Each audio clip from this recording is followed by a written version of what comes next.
increases. Do you feel that the government is trying to strong-arm your salary negotiations with the Board of Governors? Well, it's only part of the increase that can't be applied towards salary increases. Part of it, part of the grant can be used to meet increased costs generally, and there is a specific allocation for salary increases and increased benefits costs and those kinds of things. The question of are they trying to strong-arm us? Well, they've been giving us a pretty clear message for the last 2 years that they think our salaries are high enough, and this is the way it comes down. You know, there's money available for certain purposes, but not for salary increases.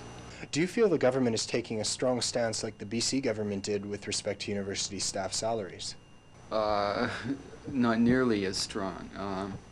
It almost seems in BC as if the government there is intending to dismantle what has become a world-class institution in UBC, and they've really put a stranglehold on the other institutions as well.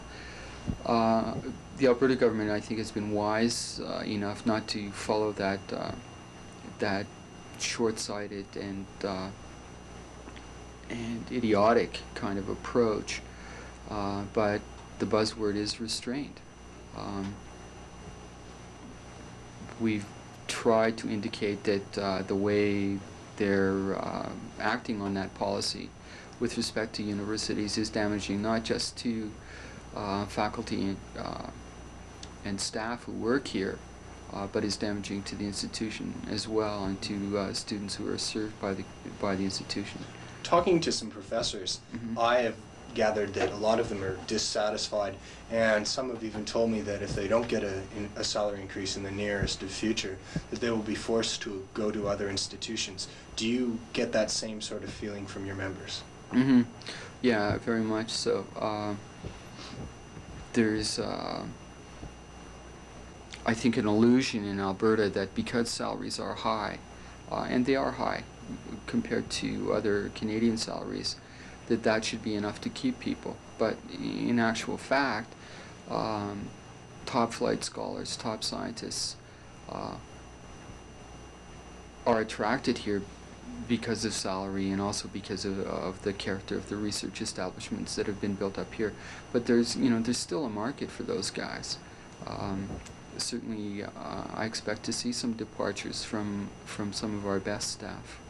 As a professor's son, I realize the need for a pay increase after not receiving one in the last few years. But as a student, I would love to see my costs, class sizes, etc. kept to a minimum. How can one really find a happy medium? It's a very difficult question, and it's the question that we always face in salary negotiations. The administration always says, you know, well, if we give you an increase, then something else has got to give. And what typically gives is services to students. In this respect, we're in no different situation than our healthcare workers, doctors, who, in order to meet increased costs, in order to garner, you know, what rewards they think are appropriate, are forced to introduce various kinds of economies.